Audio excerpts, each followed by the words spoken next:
What does the future of Pinellas County look like? Safer, more convenient ways to get around.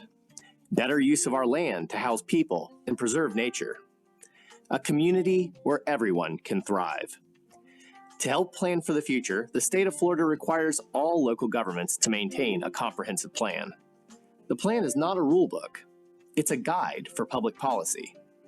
It helps our leaders make wise decisions about issues that affect all of us, like land use, transportation,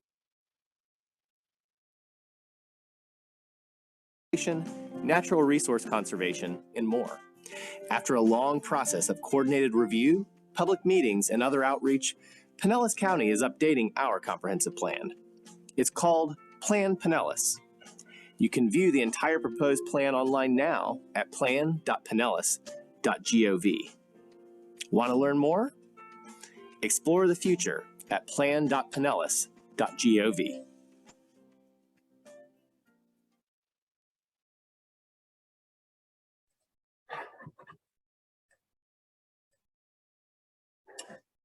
Good afternoon, everyone. Thank you so much for joining us for our PLANPinellas webinar, session 2. Today, we're going to be talking about how our update to the comprehensive plan addresses natural resources and conservation, coastal management, surface water and recreation, open space, and culture. My name is Josh Boatwright. I'm with Pinellas County's Communication Department. I'll be joined today by Rebecca Stonefield from the Planning Division of our Housing and Community Development Department, as well as Lisa Foster, our County Floodplain Manager in the Public Works Department. We'll be going into a little bit more detail about how the comprehensive plan update addresses some of these issues in our natural environment here in Pinellas County. I want to remind everybody that at the end of the session, we'll have an opportunity for you to ask some questions about today's topics. If you want to ask a question during the presentation, if it comes to mind and you'd like to have somebody answer the question towards the end, you can drop those questions in the question and answer box, which is at the bottom of your screen in Zoom. I'd be happy to answer your questions.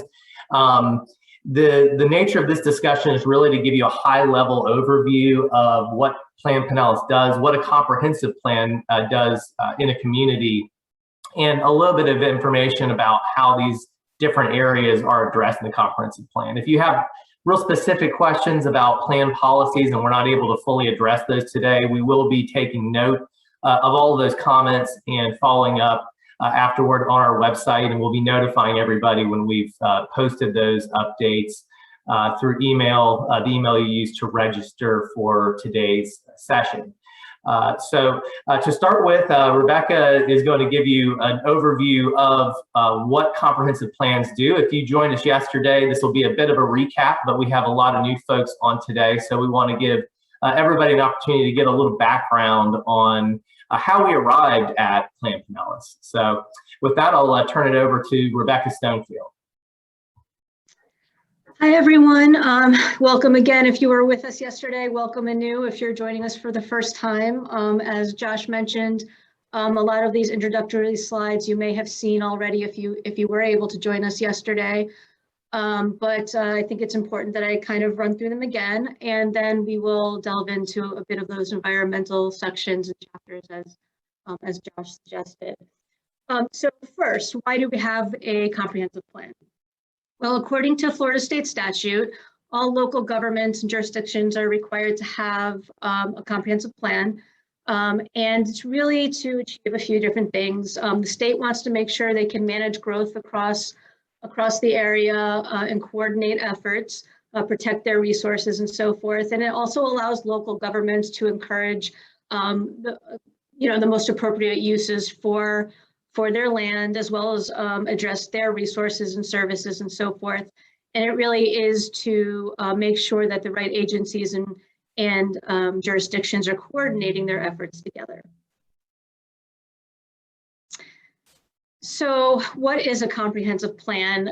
So essentially, a community is going to first kind of think about who they want to be, what they want to achieve as a community, what are their goals.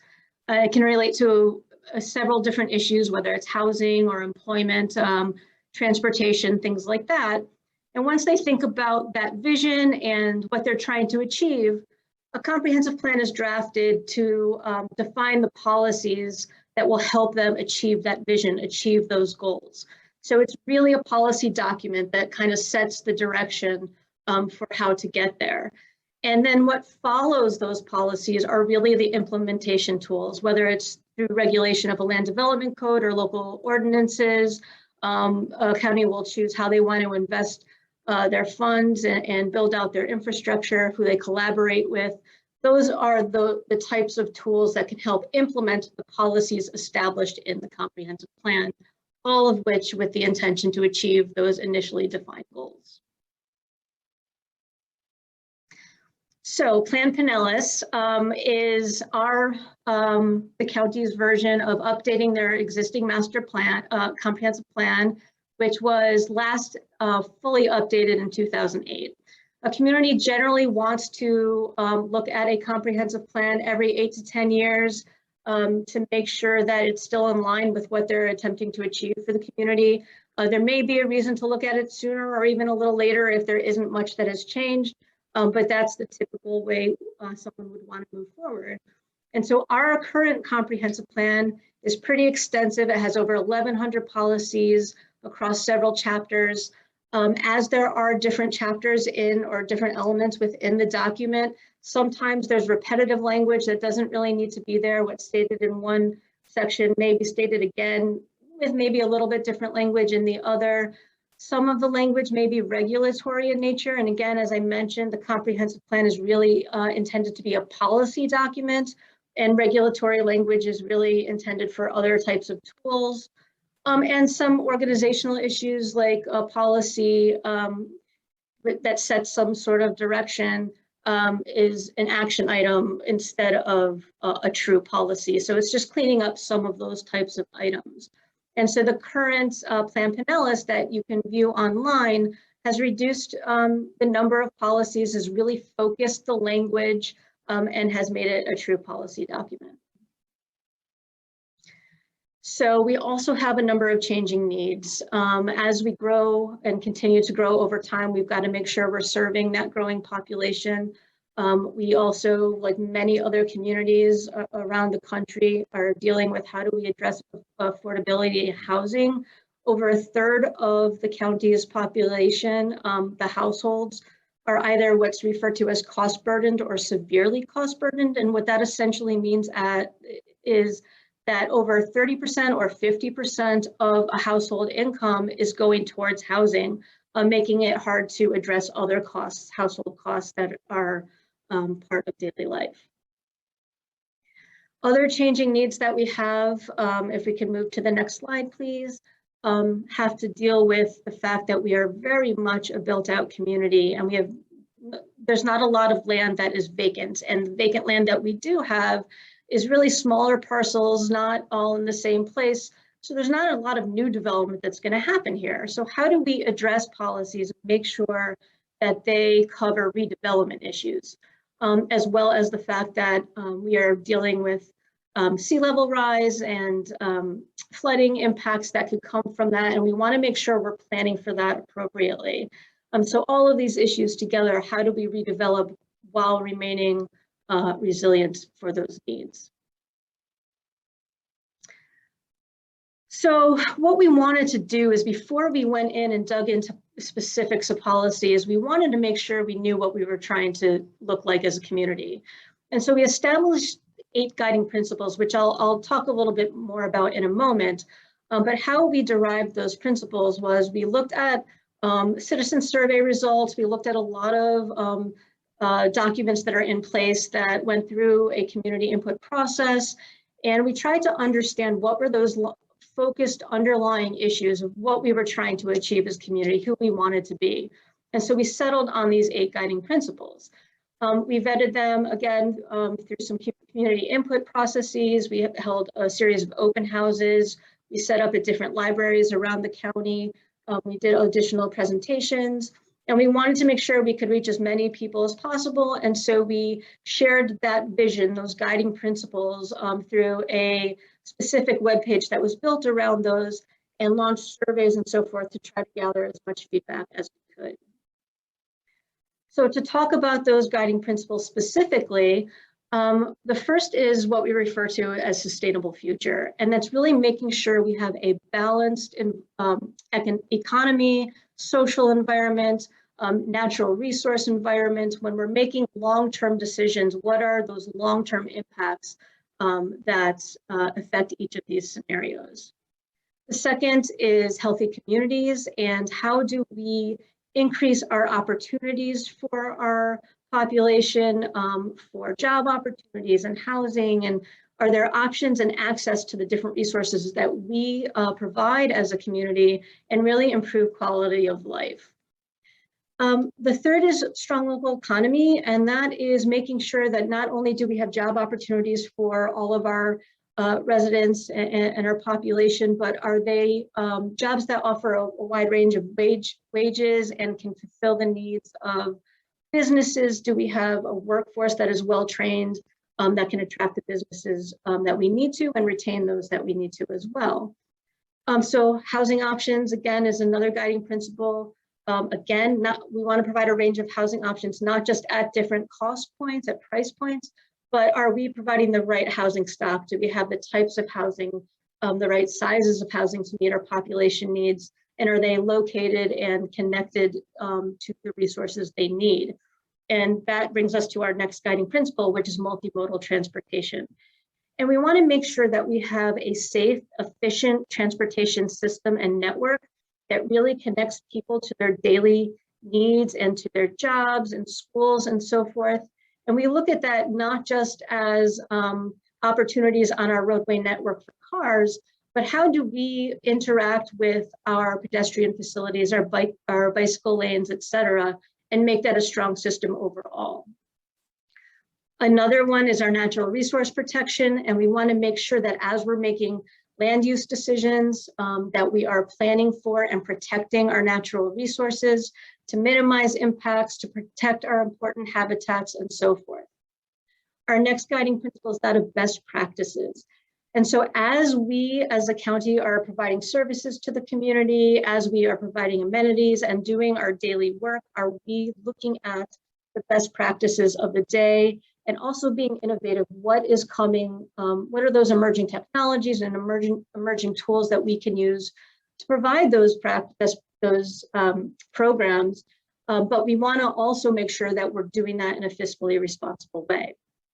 And then our last guiding principle is responsible regionalism. And what that really provides is making sure that we are coordinating with our partners, whether that's our municipal partners, whether that's our state or regional partners, as well as making sure that we're involving our community in the efforts that we're moving forward. And so as we were looking at all of these, and you may have seen and recognized overlap across those guiding principles. And so what we really wanted to do is make sure we used that approach and understand that everything is connected. And so what this slide shows are the different chapters within the comprehensive plan. So you'll see that yesterday's session that we held addressed land use and the economy and housing and transportation, and those each represent a different chapter within the plan. Today's session covers additional chapters that focus around some of our environmental and natural resource issues. What you'll see at the bottom of the slide is we have also additional chapters that address some of our utility needs, our water, wastewater, solid waste. Our lifelong learning chapter addresses our relationship and how we work with the school district, as well as making sure that we can coordinate on having a well-trained workforce. And that's in that chapter. And then we have a governance chapter that also talks about how we interact with our partners as well. And what I want to stress is that as we looked at the policies associated with any one of these chapters, we always had those guiding principles in mind as the foundation. Are we meeting the intention of those, as well as how does one chapter relate to another? How can we look at future land use when we look at housing policy, when we look at our natural resource policy, et cetera? And we wanted to make sure that that systems approach was always part of our thought process. So that's an introduction to our comprehensive plan, and I will hand it over now to Lisa Foster, our floodplain manager, to address the topic section. Thanks, Rebecca. That was a really great overview of the comprehensive plan. Like Rebecca said, this was a consolidation effort to bring our comp plan up to date, and the planning department took on that task. They've just asked me to be here today to go through some of the guiding principles that are behind some of the policies brought forward from the existing plan to the new plan in these 4 chapters. I'm going to just give a broad overview of the concerns and some of those areas of focus centered on addressing those concerns specifically rather than going chapter by chapter. We're just going to look holistically at those issues, and I encourage you to visit the plan and review the policies in more depth to make sure that you understand exactly what's in there. This is, I mean, we only have an hour, so. Okay, so if we can go to the next slide, please. Okay, so unincorporated Pinellas County has a really broad range of flood risks from interior to coastal and then a combination thereof. This list of challenges is based on feedback that came out of all the outreach that the planning department did while they were updating the plan. Coastal flooding made it to the top of the list here. It was a major concern based on the outreach that they did. We just saw Tropical Storm Ada less than a year ago. That was a really small storm. Yeah, it happened to hit at high tide, but it was, you know, on the big scale of things, it was a very small storm and it created a lot of damage. We had folks out of their house for several months. There is no coverage for loss of use, so people were paying rent and paying their mortgages while they were repairing their homes. The flood insurance, of course, it only covers what's inside of the house, so everybody's cars and things like that, whether depending on what their insurance for their car was, may or may not have been covered. So there was really a significant amount of damage in our low-lying coastal areas from that very small storm. So I'm really not surprised that coastal flooding made it to the top of this list of concerns. Of course, we've got some policies that speak to coastal flood risk in the chapters that we're talking about today. I also will note that about 60% of the county, and I understand this plan is just for unincorporated, but countywide, about 60% of the county is in has pre-firm structures, meaning they were built before we had floodplain management regulations in the special flood hazard areas. So those high-risk areas across the county, 60% of the buildings in those areas were built before floodplain rules, so they are built too low. And since 1977, that's been over $110 million worth of flood claims through the National Flood Insurance Program countywide. So this brings us to insurance rates. There's also a lot of risk about the rising rates of insurance, flood insurance being one of those insurance rates that's on the rise. There is a lot of risk here in Pinellas County. We're a peninsula on a peninsula, subtropical climate. We've got rivers, creeks, lakes throughout the county. And of course, we've got the coast on 3 sides. I would say this doesn't surprise me either at all, that insurance rates is one of these top concerns that was reflected in those surveys that the planning department did.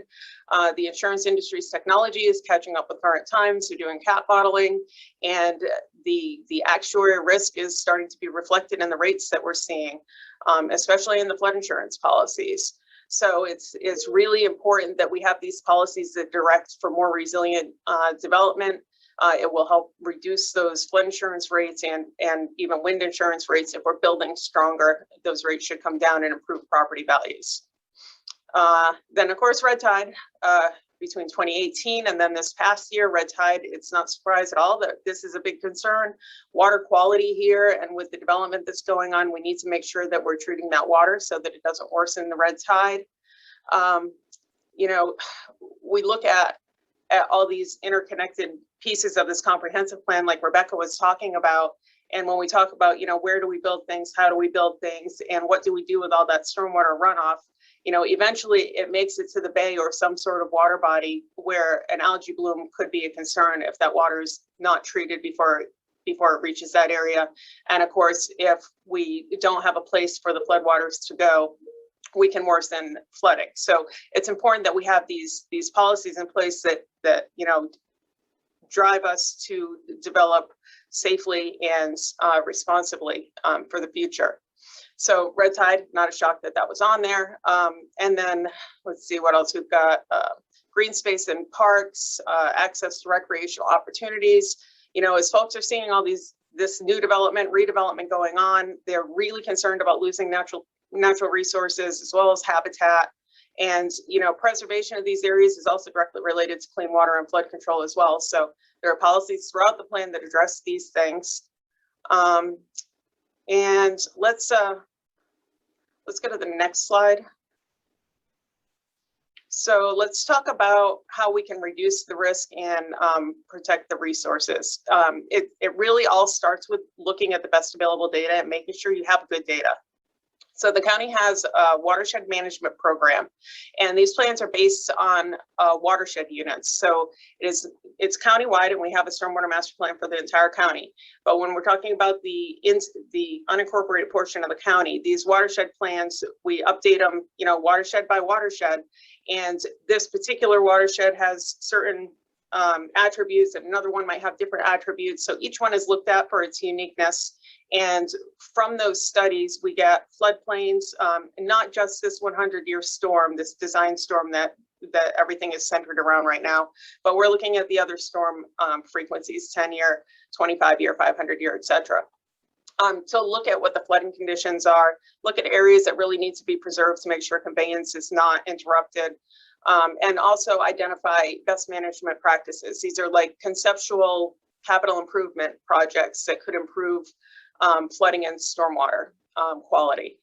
And from those studies, we feed into the capital improvement program. We also just completed a vulnerability assessment. This is a coastal risk analysis, so we have coastal 100-year floodplains now, and of course they did different frequencies with that one as well. And all of these plans that we're doing now, we're starting to look at future conditions. So we're incorporating some of the sea level rise data that we have and looking at different rainfall intensities using the Atlas 14 and things like that. And of course, the elevation data, the LIDAR data is critical for all of these modeling efforts. And not on the list here, but FEMA also has data that they put out, which is, you know, those are usually bigger, more regional studies, and those drive the minimum requirements for floodplain development. But all of this data is really critical to what we do moving forward. About 1/3 of the county is in a special flood hazard area, and you know, at least we have this data that we can inform policy from. Okay, so next slide. Okay, so now we have the data, we understand the data. We're going to inform the policies using this data, and then of course the policies will drive our regulatory framework. And these are just some of the policies, like big picture policies that you're going to find in these chapters, like directing development away from the coastal high hazard area. You know, do we want to add more residents that could potentially be evacuated in these high risk areas, or do we want to think about how we're gonna lay out the land and where we're gonna put things? Where's the most appropriate place to put certain things? We need to protect the preserves and the open spaces that we have. You know, this ties back into a healthy community, right? We need that green space for mental health and everything else. So we need to make sure that we've got these open spaces available. There's recreational opportunities for people. That was one of the concerns, of course, that was listed on the list of concerns there. And these are just broad, like I said before. Identification and adaptation action areas. This is an up and coming thing. We don't have them yet, but these policies will drive the action that creates them. And then of course we have to have equitable access to all of these recreational opportunities so that people can live healthy lives. Next. Okay, so we know what the concerns are. We got some really good data, a decent start at the policies based on what we know, and now we need to put those policies in action. And with the climate changing that we're seeing now, we need to start actually advancing those best practices, like those adaptation action areas that are up and coming. So, like I mentioned before, those watershed management plans are driving our capital program, and they also drive our development requirements. We know what the current risk is. It's the best available data, and we're using that data to make sure that folks are building to a manner that will ensure that they are reasonably safe from flooding, at least from that 100-year design storm. We also have a stormwater manual, which is pretty proactive. It includes surface water management as well as water quality requirements. The state is working on a water quality, a statewide water quality rule. which I believe will exceed what we currently have now, but what we have exceeds what the water district has, which we need because we have impaired water bodies all over the county. So, you know, what happens in one watershed will impact the entire bay or the entire, whatever the water body is that it's discharging to. And of course, watersheds don't know jurisdictional lines either. So it's really important that we coordinate with our municipalities on everything that we do, because, you know, floodplains and watersheds, they don't just stop at municipal boundaries. So it's really important that we're working together when we do these. And of course, some of the municipalities, I think, have adopted our stormwater manual as well. But the regulations in here, basically, if you're redeveloping something, you need to make sure that you're taking care of that stormwater so that you're not increasing discharges and creating worse flooding downstream, or holding back water and creating worse flooding upstream, and making sure that that water is being treated before it's discharged so that we're not increasing algae blooms and things like that. We also developed a sea level rise tool, which is used for capital planning. So we've got, you know, our watershed plans, which come up with these kind of conceptual projects, say, for example, a stormwater quality improvement project. And then we've got that capital program will take projects and run them through a sea level rise scenario tool to make sure that they're designed for the future, right? We want to make sure that if we're spending taxpayer money on a project that's supposed to last for 50 years, what are the conditions in 50 years from now? What's the extra cost to build it to that level versus build it to a 20-year, versus the operation and maintenance costs associated with repairing it however many times if we haven't built it the right way in the first place. So our capital projects are informed through that sea level rise tool. And of course, we have our floodplain ordinance, which all the municipalities have. The floodplain ordinance starts with a baseline minimum requirements. The county, of course, uses best available data to make sure things are actually built to be resilient to flooding. And that includes our watershed management plan data. And then all these things, of course, help the county with the CRS rating, which addresses the flood insurance concerns. So the CRS is the community rating system. You basically are rewarded from the National Flood Insurance Program for having a proactive floodplain program, and they reward you with flood insurance discounts. All but 2 of the municipalities in Pinellas County participate in this program. It's a voluntary program. The county was just upgraded from a class 5 to a class 3. That goes into effect on October 1st. The lower the number, the better the score. Kind of opposite of what you would think. So folks in unincorporated Pinellas County will be eligible for a 35% discount starting on October 1st of this year. The projected savings annually with this program for next year is $7.9 million. So, I mean, that's significant for an annual savings based on a proactive program. We also have a sustainability and resiliency action plan. This is new. And this effort and the plan that comes out of it is going to address the unique environmental, social, and economic challenges of the county and guide internal government policies and programs. We're also looking to do a phase 2 of the vulnerability assessment that we just completed. And we're going to be kicking off a countywide flood mitigation action plan. That plan is being funded through the Rebuild Florida CDBG MIT General Planning Support Program from 2020. And the data from all of those studies and the SRAP is really going to help inform policy as we move forward. So with future updates of the comp plan, those new policies that may come into play will be based on all of this research and all of this data that we've compiled. So do I have another slide, Josh? So I guess I'll just wrap it up then. The policies in the comp plan are basically the drivers to move these best practices forward, to make sure that we have a balanced and resilient Pinellas County. I had some other notes to mention in here. Yeah, I did want to talk about, so Rebecca kind of mentioned this and showed the wheel, and all these different pieces of the plan tie in together, like the housing policies need to make sure that, for example, our affordable housing is located in the right place and it's built the right way so that those folks that are in those building units are safe. When we look at roads and infrastructure, we need to make sure that we're planning them to last for their expected life. And what else do I have on here? Access to recreational opportunities and green space throughout the county. I mean, that was one of the concerns, and that's not only a concern for a healthy community, but it's also a concern for habitat and water quality as well. So just a couple examples of how all these different pieces kind of fit together, and hopefully all these chapters together do create that overall vision for a resilient and sustainable county. And I'll pass it back to planning. That's the floodplain perspective. Thanks, Lisa. That's some great information. And I know a lot of folks, we've already gotten a couple of questions kind of related to some of the topics you were addressing here. And I do want to remind everybody, I'm going to go through a little bit of what the next steps are for the comprehensive plan. But while I'm talking about that, if anybody who's on the Zoom call right now would like to ask a question, go ahead and drop that in the Q&A. Like I said, we'll try to address as many broad questions as we can, and if there are questions that get into specific policy detail, we will follow up after the meeting with a kind of a general summary addressing any comments we get, and we'll let everybody know when that's available. So what I wanted to mention before we move to the Q&A session is what steps are still ahead of the comprehensive plan. Rebecca talked a lot about the public outreach that went into creating the plan and setting the goals and the vision.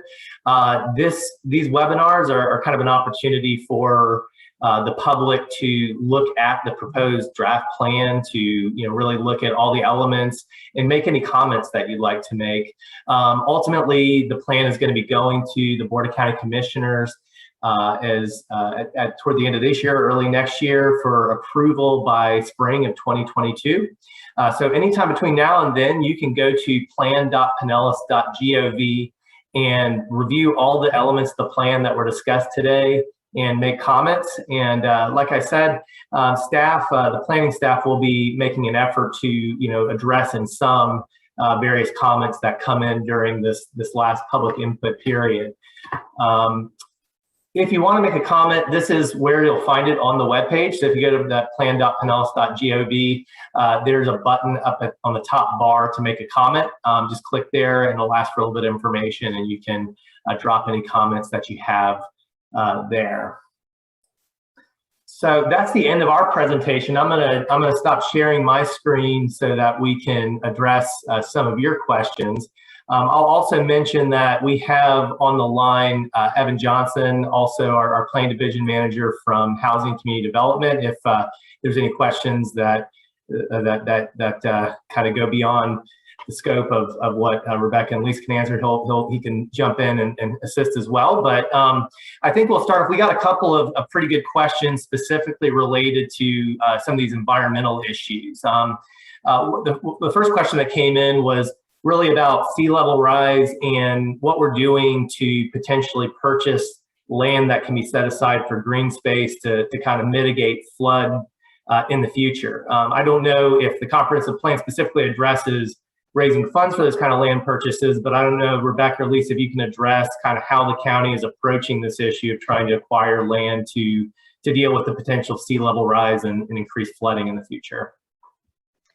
Yeah, I can jump in if anyone wants to add, feel free. I do know that our Natural Resources and Conservation chapter specifically does address land acquisition as a potential tool, and it kind of establishes some criteria that we would have to consider if it would be the appropriate action. So it does set up that as a tool we could utilize. It won't necessarily address the specific funding or anything like that in the comprehensive plan. That's something a little bit separate from the plan itself. But it does address that as a policy, as something we could pursue if deemed appropriate. I can add a little bit to that. Our local mitigation strategy speaks to it a little bit in areas that we already know are highly vulnerable. And of course, the county is always interested in that. It's a policy in the comprehensive plan. I would say that as we move into the second phase of the vulnerability assessment and we get some results from the flood mitigation action plan and from the SRAP, we'll have a little bit more information to further inform the policy and maybe take that to the next level for best management practice. But right now, I would say that we will have to evaluate every single opportunity as it comes available while we work on consolidating and developing data and policy through these other plans that can eventually get brought into the comprehensive plan.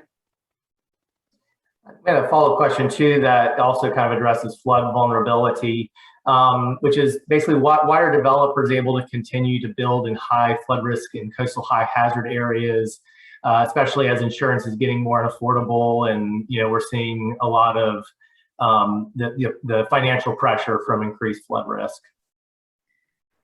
Yeah, so what I would say is that the comprehensive plan continues to limit density in vulnerable areas in the coastal high hazard area and things like that. And as Lisa was talking about, as we move forward and we continue with our vulnerability assessments, and as we get more data, and as we develop this sustainability, resiliency, and action plan for the county, we're just going to continue to look at those types of issues and determine what the best policy amendments might be, or whether we address it through regulation, or how we most fully address those issues. So it's obviously something that we continue to look at and is important for this county. So next question I have is actually about housing, and it basically the question is asking, it seems like historically placing low-income housing in areas of low incomes maintains historical inequities in terms of housing discrimination and zoning. And the questioner said, it would seem appropriate to spread low-income housing throughout the county to make it more equitable. Does the plan address, kind of spreading housing out in various areas of the county and different, socioeconomic areas?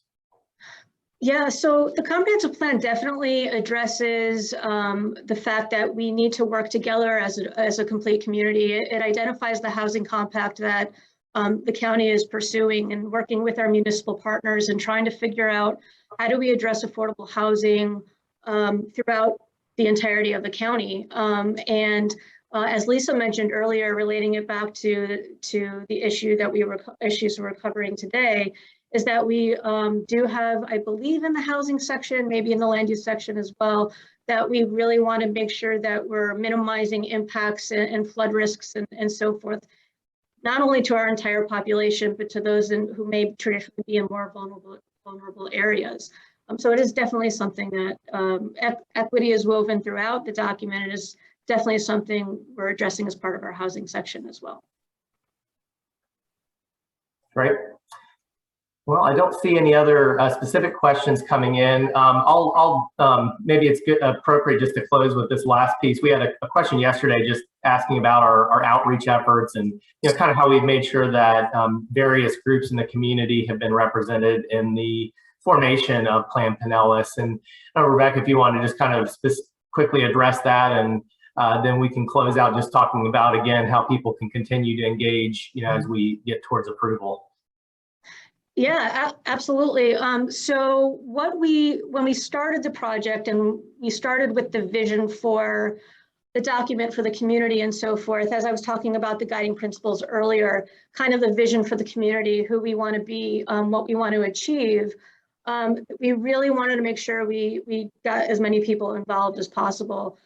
We held a number of open houses, as I mentioned. We set up in different libraries around the county, and so forth. And what tends to happen with some of these higher level issues is that people may not necessarily relate it back to themselves as easily as maybe someone who has a very focused concern.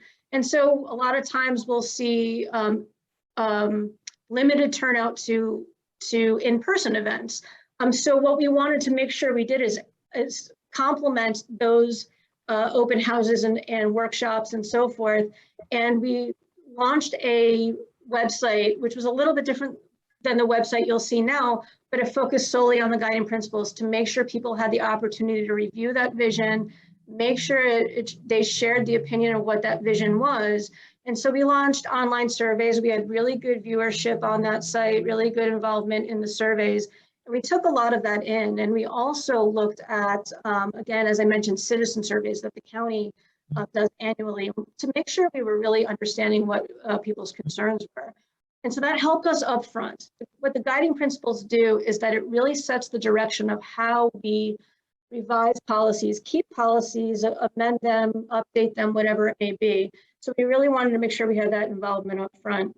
And also, as we've drafted these policies, we wanted to make sure that now that they're in place, that people have the opportunity before we go through the official public hearing process, which will follow, that they have the opportunity to respond now. And so we make that very easy through the website.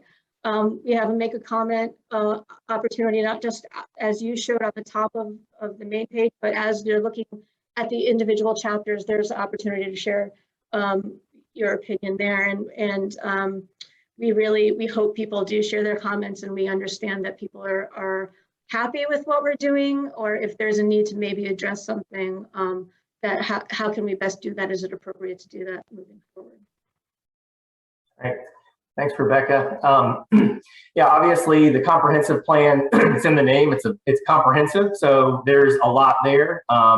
There's a lot of different elements to look at. And I know that as with many efforts, you know, Pinellas County really looks to try to get as many people engaged in that process as possible, and for the plans and the actions we take to really reflect the needs and goals of the community. So please do, if you haven't had an opportunity yet to review Plan Pinellas, please go online and check out the plan elements, make a comment. Feel free to tune in, and you'll see updates on the website as well about when those public hearings for the VCC will be held. So you'll be able to keep up with any updates there that you need to kind of stay involved in the process. We did see a question come in too about whether or not these recordings would be available online, and the answer to that is yes. It may take a few days to get the recordings from these Zoom sessions ready to go and posted, but we will make that available for others to view. And then obviously, if there are folks who you know that are part of your community that have comments, they can obviously jump on that website and add a comment, even if they weren't able to participate in this webinar. So definitely want to thank Rebecca and Evan and Lisa again for sharing all this important information, and especially for everybody who's able to attend today and take a little bit of time out of your lunch break to be a part of this really important effort in Plan Pinellas. Thanks, everyone. Thank you.